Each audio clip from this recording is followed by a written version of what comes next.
यार हा काय काय कॅरेक्टर असू शकतं की ज्याला मुलींचा इतका राग येतोय. त्याला माहीतच नाहीये की प्रेम काय असतं. जॉबमध्ये काय म्हणतो आपण त्याला, पेपर वर्क जॉब प्रोफाईल असेल, मध्ये जॉब सगळ्यात प्रोफाईल असेल, ते सगळं एका बाजूला, ते महत्त्वाचं नाही.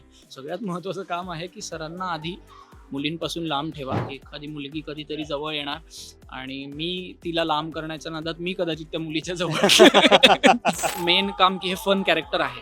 हे काही विनोदी कॅरेक्टर नाही, हे हलकं फुलकं कॅरेक्टर आहे, जे विनोदीही करू शकतं आणि त्याला एक हलकीशी काय म्हणतो आपण, सिंपतीची किंवा दुःखाची एक झालर पण आहे. ह्याची खूप मदत झाली त्या दिवशी, पहिल्या दिवशी. कारण हे दोघे जेव्हापासून या दोघांनी मला पाहिलं, एंटर झालो, हे फक्त एवढे करत होते. तन्नाना, तन्नाना. जेवढी ही जोडी ही जी तुम्हाला दिसते ही जोडी जेवढी वर्कआउट होते तेवढीच ही तेवढी जोडी ही जोडी वर्कआउट झाली. झाली. हॅलो नमस्कार फ्रेंड्स, मी मज्जाची नीलम. सनई चौघडे ही नवीन मालिका तुमच्या भेटीस येते आणि या निमित्ताने म्हणजे आता मी पहिले सेक्रेटरींना विचारेल, बोलू शकते येस येस, आमच्या सरांशी तुम्ही संवाद साधू शकता प्लीज. म्हणजे इंटरव्ह्यू द्यायला थोडा एका अंतरावरून साधा.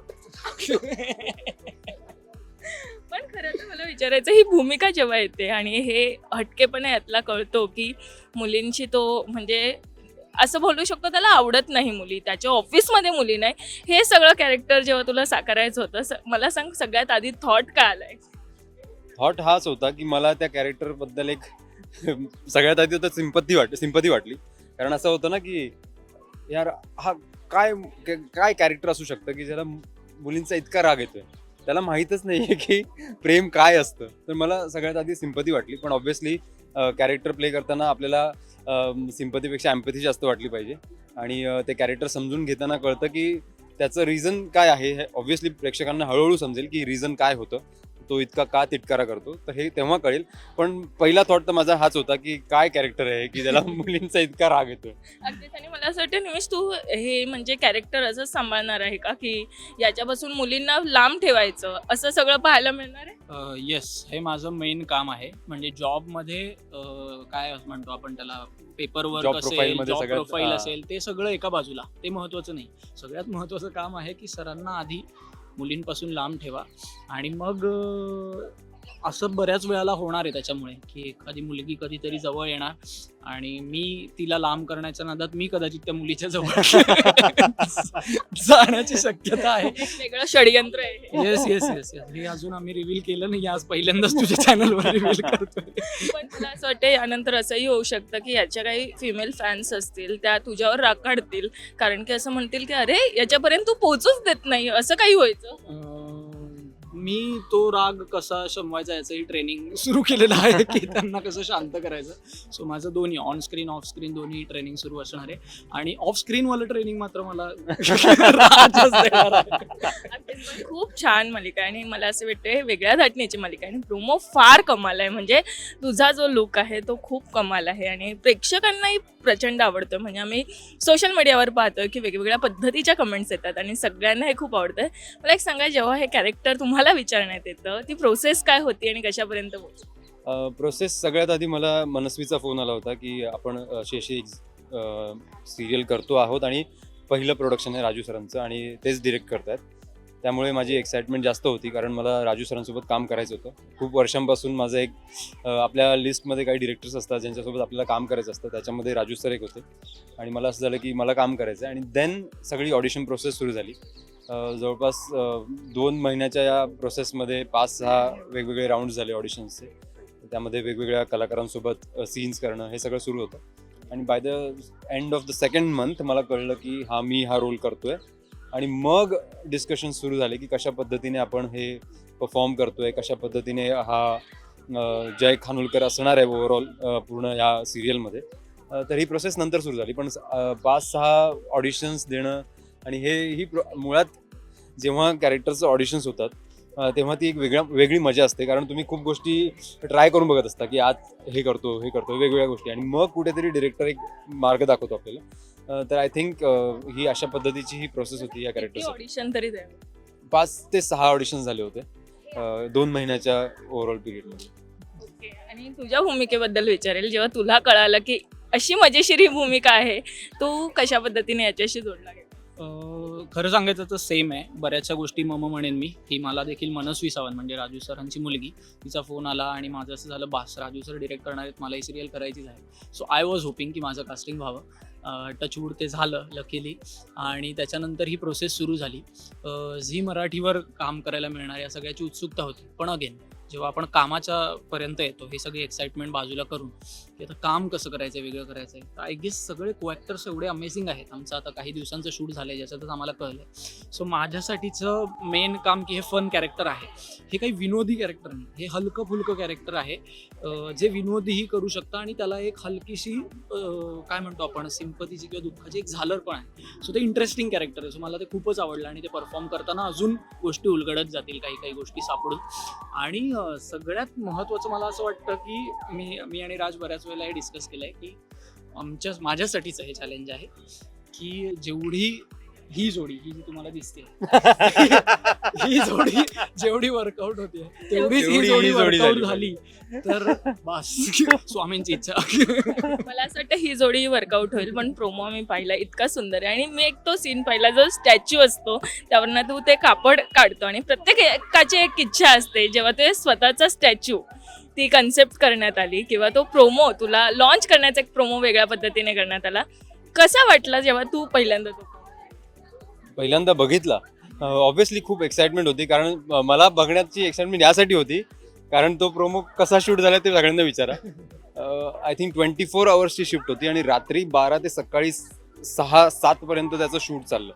त्यामुळे मी ऑलरेडी दिवसभर शूट झालं होतं, त्याच्यानंतर रात्रभर ते शूट चाललंय. त्यामुळे मला बघायचं होतं की कशा पद्धतीने एडिट झालंय आणि मी कसा वाटतोय, म्हणजे ऍक्च्युअली झोपेत दिसतोय का, हे माझं मेन तर तिथे माझं लक्ष होतं. पण आय होप की कारण एक एनर्जी, पॉझिटिव्ह एनर्जी असते आणि ऋषी सर होते प्रोमो डिरेक्टर आणि त्यांचं जे पॅशन आहे ते इतकं जास्त इतकं त्यांना परफेक्शन हवं असतं की तुम्ही आपोआप चार्ज होता आणि मग तुम्ही कामाला लागता. तर आय थिंक की त्यांच्यामुळे प्रोमो इतका सुंदर आणि इतका चांगला दिसतोय. निकेश सर होते आणि ऋषी सर होते. तर आय थिंक हे सगळं क्रेडिट त्यांचं आहे आणि मला खूप मजा आली पहिल्यांदा प्रोमो पाहताना, कारण प्रत्येक आपल्याला असं वाटत असतं की हा आपला प्रोजेक्ट आहे आणि आपण कशा पद्धतीने ऑडियन्स समोर जातोय, कारण फर्स्ट रिॲक्शन खूप महत्त्वाची असते. तर आय थिंक ती चांगल्या पद्धतीने झाली आहे आणि ऑडियन्सला ते आवडतंय. So I am grateful.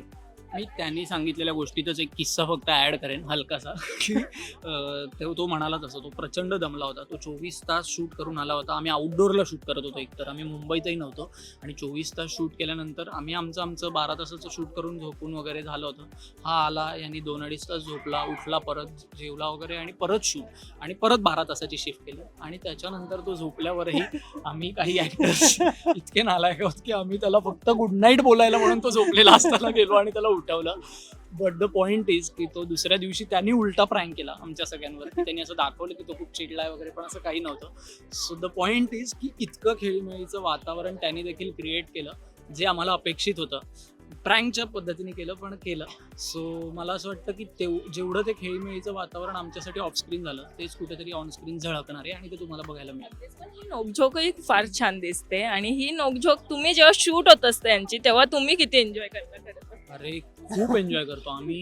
म्हणजे आता मजा काय आहे की त्या दोघांच्या मध्ये कुठेतरी मी अडकून जातो असं बऱ्याच वेळा आता दिसू शकतं. म्हणजे आत्तापर्यंत जेवढं शूट झालं त्याच्यात तरी दिसतं. पण मी माझ्या सरांच्या सपोर्टमध्ये, कारण मी सांगितलंय आय गेस एखाद्या प्रोमोमध्ये पण इन्स्टाच्या कळलं असेल की मला प्रमोशन हवं आहे, मग कुछ भी करना पडे मुझे चलेगा. तर मला तेच हवंय आणि त्याच्यासाठी मी त्याच्यात अडकून पडतो. पण मी चिन्मयीला पण आधीपासून ओळखतो आणि राजला तर मी पहिल्यांदाच भेटलो ॲक्च्युली सेटवर, पण असं वाटलं नाही. आम्ही 10-15 दिवसच शूट केलं असेल, पण आम्हाला असं वाटतं आम्ही बरेच वर्ष ओळखतोय. कदाचित मी चिन्मयीपेक्षा आता राजला जास्त ओळखतो असं झालंय. सो मी म्हटलं तसं की आमचं टार्गेट एकच आहे, ही केमिस्ट्री. तुझं चिन्मयीचा बॉन्ड कसा आहे? कारण की आता ही नोकझोक आहे, पण त्यासाठी बॉन्ड देखील चांगला असणं गरजेचं आहे. काय होतं ना, तुम्हाला डायरेक्टली त्या सिच्युएशनमध्ये टाकण्यात येतं की तुमचा पहिला सीन आहे जिथे तुम्हाला नोकझोक करायची. त्यामुळे तिथे वेळच मिळत नाही की आपली काय बोलतात ते आईस ब्रेक करा वगैरे. हां सुरुवातच तिथून झाली. त्यामुळे तुम्हाला तो वेळ मिळत नाही. आणि ऑब्व्हियसली ती सुद्धा प्रोफेशनल ॲक्टर आहे, मी सुद्धा प्रोफेशनल ॲक्टर आहे. त्यामुळे आपण त्या गोष्टीचं बॅगेज ठेवत नाही की आता कशा पद्धतीने करायचं, आईस ब्रेक होऊन करेल वगैरे, काही होत नाही असं. आणि मुवमेंट आपण भेटतो एकत्र, आपल्याला माहीत असतं हा प्रोजेक्ट आहे, ही स्क्रिप्ट आहे, आपण रेडी असतो. आणि मला असं वाटेल की ह्याची खूप मदत झाली त्या दिवशी, पहिल्या दिवशी. कारण हे दोघे जेव्हापासून या दोघांनी मला पाहिलं, एंटर झालो, हे फक्त एवढे करत होते, बेसिकली कितीही काही म्हणतो, पण माझ्यासाठीची रातची. आणि मी त्याला पहिल्या दिवशी सांगितलेलं की मी तुझा खूप मोठा फॅन आहे त्या सिरियल पासून, मला खूप आवडायचं त्याचं काम त्या सिरियलमध्ये. धनश्रीला पण मी हे बोललो होतो जेव्हा ती भेटलेली, जी तुझ्या जीव रंगलामध्ये होती. आणि मी भेटल्या मी त्याला सांगितलं. तर पहिलं डोक्यात काय तर तरीही माझी आयडिया नव्हती, ही चिन्मयची आयडिया होती. ती सतत काही झालं की तुझ्यात जीव रंगला, त्याच्यामुळे तो इतका एका पण लय झाला की आता तुम्ही जर 12 तास सतत मच्छरासारखे जर इथे बुणबुण आणि असे कट झाला, साईडला बसलो की असे बाजूला जीव रंग. त्यामुळे मला असं झालं यार आता म्हणजे तुम्हाला तो वेळच मिळत नाही आणि तुम्ही ऑन पॉइंट असता, ऑन टोज असता, त्यामुळे ती केमिस्ट्री आपोआप सुरू होते. आणि आय थिंक तिथून तोच पहिलाच दिवस होता आपला आणि तिथून ती सुरुवात झाली. आणि ऑब्व्हियसली आउटडोर शूट होतं, पूर्ण टीम एकत्र होती आणि तेव्हा असं एक काम पण असतं आणि एक पिकनिक सारखा माहोल पण असतो, जिथे आपण एकमेकांना ओळखतो, चांगल्या पद्धतीने समजतं कशा पद्धतीने केमिस्ट्री होऊ शकते सगळ्यांसोबतच. तर आय थिंक ह्या सगळ्याचा फायदा झाला. 25% काम आणि 75% मजा, हे प्रोड्युसरला दाखवू नका आमच्या. पण मला असं वाटतं ही सगळी मजा ऑफस्क्रीन घडते, म्हणून ऑनस्क्रीन सगळे छान दिसत आहे. आणि खूप छान, खरंच खूप छान वाटलं. आता तुम्ही एक नवीन वेगळा एक प्रोजेक्ट घेऊन येत आहे, so thank you so much, all the very best. प्रेक्षकांना काय सांगायला आवडेल? प्रत्येक गोष्टीचा मुहूर्त ठरलेला असतो, आपल्या भेटीचा मुहूर्त पुन्हा एकदा ठरलाय. तर बघायला विसरू नका 16 मार्च पासून दररोज रात्री 8:30 वाजता.